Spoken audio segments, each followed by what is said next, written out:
In this presentation, we're going to talk about how to compute probabilities for normal random variables. And we're going to do this using two different approaches. The first one is by using our cumulative distribution functions, which we usually define as f of some x value, if you recall.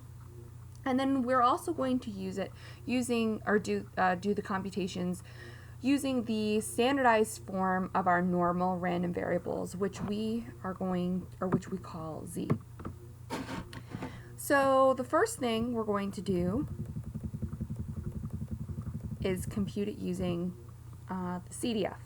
And to compute it using the CDF, we have to use a program like Excel, so some sort of spreadsheet program. I'm actually going to show you how to use it or do this using Google Spreadsheets because it in effect does the same thing as Excel. It's just not as nifty.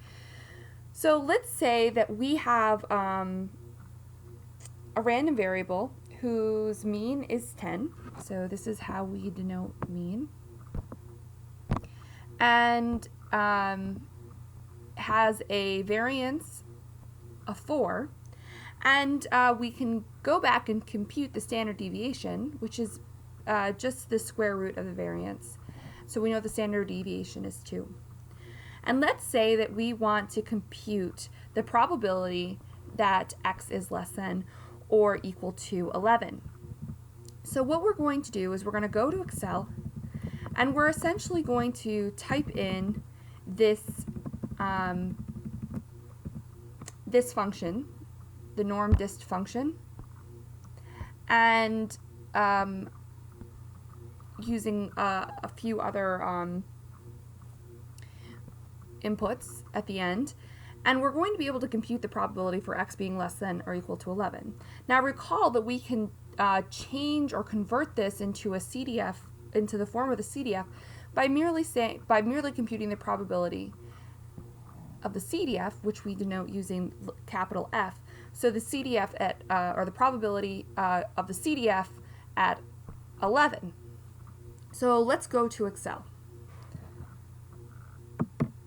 So now that we're in Excel, let's type in a few things. First of all, we know that our mean is 10 and our standard deviation is 2.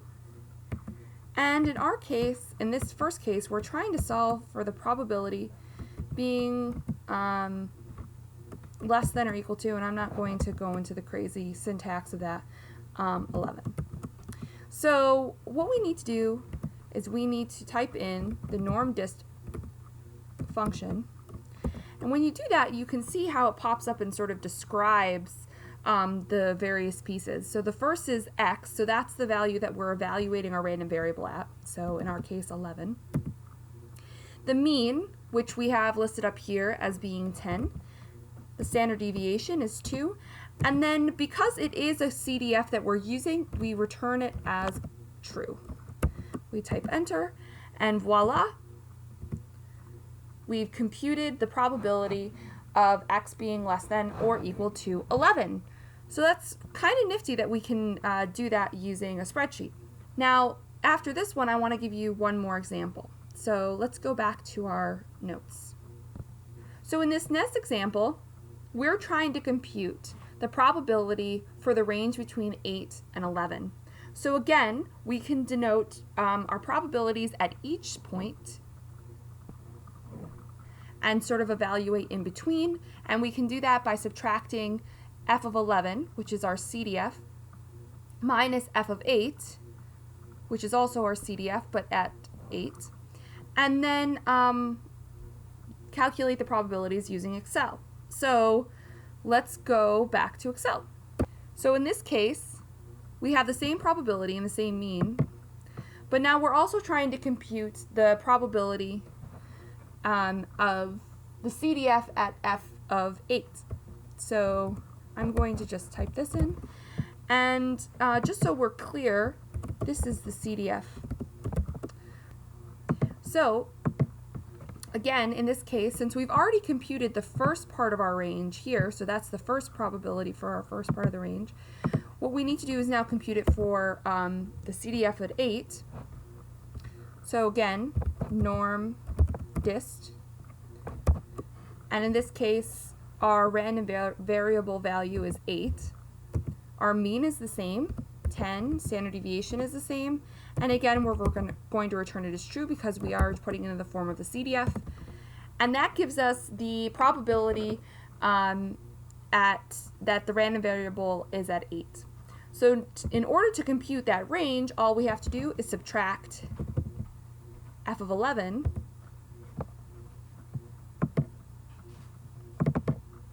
minus f of 8, and this will give us our probability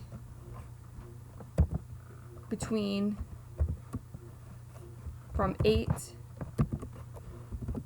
to 11. Pretty cool. So the next way to compute our probabilities is to use the standardized form of the normal random variable. So in this case, again, we have a known mean, which again is our mu symbol, and we have a known variance, which again is our sigma squared value.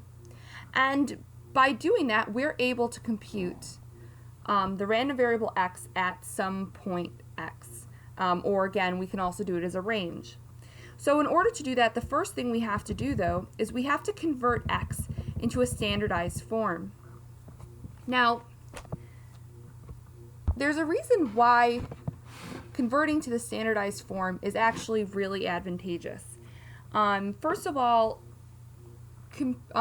converting x into a standardized form allows us to make some decisions when we're using hypothesis testing, and also when we get into some higher level statistical inferencing. So the other thing is, in the past, before Joe's standard form came up with this awesome formula, there was no way to compute probabilities, it was very complicated to compute probabilities if you had a known mean and variance, because there wasn't a table or multiple tables that existed to allow you to figure out what that value was if you had a known variance and a known standard deviation. So by converting it to the standardized form, it actually allows us to create a single table where we can actually go and look up probability values based off of the standard deviation, which we can get from our variance, and also using the mean. And the reason why is that to create the standardized form, you subtract the mean of the random variable, and then you divide it by the standard deviation, and what that does is it creates a standardized form such that the mean becomes 0 and your variance is 1. So the only thing that really changes, or nothing really changes, the only thing that's changing is this x value. So let's show you how we do that. So let's say we have some probability of our random variable x being at some x1. So if we were to rewrite this in the form of this, or in the standardized form, so in terms of z, what we do is we replace this x with z, which basically is x minus mu, or x minus the mean divided by the standard deviation. And then we say, and then again we replace this here, but in this case our x is some value of x that we are going to be evaluating for, minus mu divided by the standard deviation. Okay, so that's a bunch of weird math, but let me show you an example of how to actually do this. And I think once you see it, it'll make a lot more sense. So in our case, let's say we have a mean of 3, a variance of 0.25, which we can solve sigma for, which is our standard deviation, and we get a standard deviation of 0.5. So let's say we want to solve for the probability of x being less than or equal to 2.5.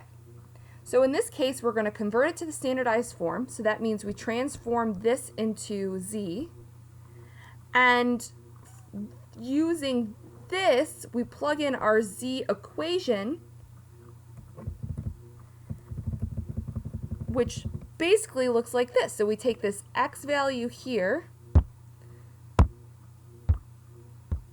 so this x value, which is 2.5, and we put it in here, and we minus the mean, which again was 3, so that's here, and you divide it by the standard deviation, which was 0.5, and ultimately we get the probability for z being less than or equal to -1. So this value, this -1, is our standardized form for our random variable.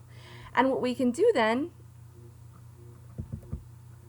is we can look it up in a table. As I was saying earlier, now we have this very standardized way of looking at probabilities. And then on top of it, we can also go to Excel. So in the case of looking it up, most textbooks have these tables in the back of them, and you can just pull it up and get your probabilities. In Excel, if you want to compute it, I'm going to show you how to do that. So in Excel, we use a slightly different equation. So we use the norm S distribution, and then in this case, we actually just type in what that z value is, so that new standardized form that we've created into. So in our case, it was -1, so we would just put -1 in here. And what it does is it ultimately returns our probability. So let me show you how to do that. So let's go to Excel. So now that we're in Excel, again, we're trying to evaluate the probability of x being less than or equal to 2.5.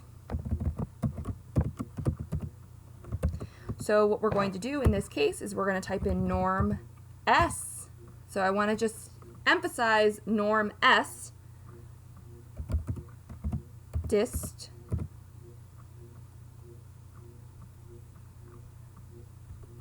and then in this case all we have to do is put that standardized form of x in, which in our case was -1, and bam, it pops out a probability for us of 0.159. I hope at this point you have a better understanding of how to compute normal random variable probabilities using the CDF as well as using the standardized form. And just as a quick recap, again, you can use Excel to compute them in terms of the CDF or the standardized form. However, if you use the standardized form, you can also look it up in a table. Thanks.